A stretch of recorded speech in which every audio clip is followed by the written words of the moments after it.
Tak, neviem, či si pamätáte jedného lešenárka, čo hovoril, že ma zvije tak, že sa doserem. Tak, teraz sa dostáva asi na radu, idem mu zavolať. Uvidíme, aká bude jeho reakcia.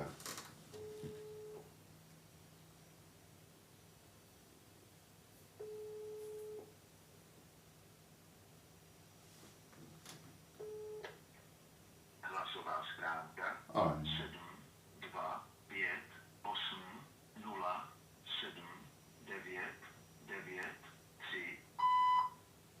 3. No čau lešenárko. Počúvaj, asi mi odpadli dvaja superi. Teraz bude 19.4. fight. Redneck Fight organizácia organizuje fighty v Brne. Keď teda chceš, kľudne, môžeš sa ozvať. Je to dohodnuté. Stačí len trocha odvahy a ideme na to, lešenárko. Ukáž, čo je v tebe. Rýchlo sa mi ozvi. Jo? Lešenárko, ideme na to, poď.